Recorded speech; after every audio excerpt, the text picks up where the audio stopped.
안녕하세요. 부자 되세요. 안부TV입니다. 오랜만에 영상으로 찾아뵙습니다.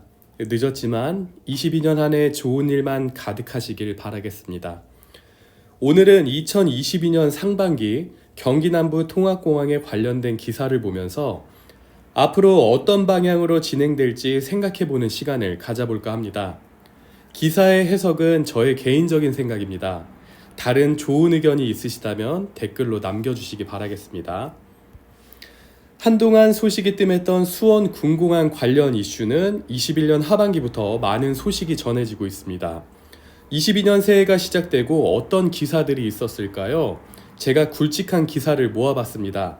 함께 보시죠. 1월 경기 남부 통합공항 개발 계획안을 발표하겠다는 기사, 2월 경기 남부 통합공항 주변 지역 지원 사업에 대한 기사가 있었고요. 21년 하반기 신도시급 택지 지정이 있었던 화성 진안지구와 봉담 3지구 지구 지정 철회 집회가 있었습니다. 그리고 2월 13일이죠. 염태영 수원시장의 사태로 다음 수원 특례시장의 선거 공약에 대한 기사도 있었네요.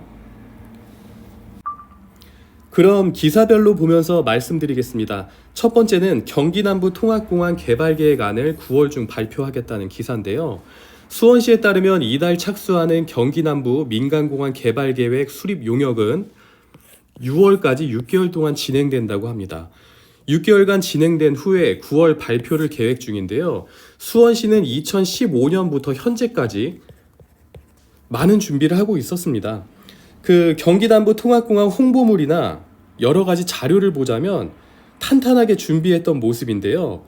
이제 본격적으로 진행되는 걸까요? 대구공항 이전 사례를 보면 영구 용역 모집 공고 이후 약 2년 뒤에 공항 이전에 대한 발표가 있었어요. 아마도 개발 계획이 발표가 된다면 화홍지구 일대는 건축 등 토지 거래에 제한이 있을 것으로 보여집니다. 다음 기사입니다. 화성 진안 봉담 3지구 지구 지정 철회 집회에 관한 기사입니다. 이 기사에서 제가 생각하는 중요한 부분은 단순 철회 집회가 지구 지정의 철회를 외치기보다 수원 비행장 이전의 의미를 담고 있지 않나라고 생각이 됩니다. 수원 군공항과 공공주택지구 공조는 있을 수 없는 일이라고 한 점, 소음 문제, 고도 제한 등으로 건축이 제한됐다라는 걸 강조한 점, 사실 수원 군비행장만 이전되면 다 해결될 일이기 때문인데요.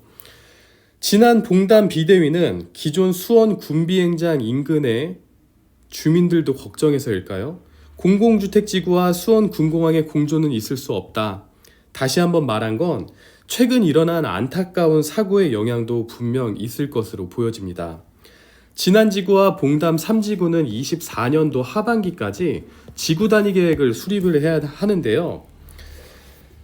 지구단위 계획 수립에 앞서 수원 군비행장의 이전이 선행돼야만 공동주택지구의 정상적인 개발과 건축물 등의 고도 제한 등으로부터 자유로울 수 있겠죠.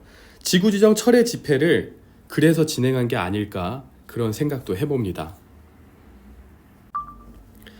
다음은 염태영 수원 특례시장의 퇴임식 소식입니다. 12년간 수원시를 책임지고 이끌었던 염태영 수원 특례시장이 22년 2월 13일 퇴임과 함께 경기도지사 출마를 준비하고 있다라는 소식이 전해졌죠. 누구보다 수원 군공항 이전 사업에 앞장섰던 염태영 수원 특례시장인데요. 경기도지사 출마와 함께 경기 남부권 도민을 위한 경기 남부 통합공항 유치에 힘쓰겠다라고 한다면 수원 군공항 이전 사업은 현재보다 더 긍정적으로 생각해 봐야 할 것입니다. 이번 수원 특례시장 선거의 쟁점에는 단연 군비행장 이전이 있을 겁니다. 수원시는 많이 노후화되어 있습니다. 곳곳에 재개발, 재건축 소식이 들리긴 하지만 좋은 입지와 훌륭한 교통을 갖고 있음에도 노후화된 지역이 많아 분명 도시개발의 속도를 내야 할 건데요. 풍부한 일자리와 좋은 주거 환경을 위해서라면 많은 수원 특례 시민은 수원 군공항 이전 공약을 내세운 후보에게 관심이 갈 겁니다. 경기 남부 통합공항 유치는 더 이상 무모하거나 허황된 이야기가 아닌 가능성이 높아 보이는 사업으로 보여지는데요. 많은 전문가들이 오랜 시간 동안 공들여 준비를 해왔고 이제 출발선에 선 것처럼 보여집니다.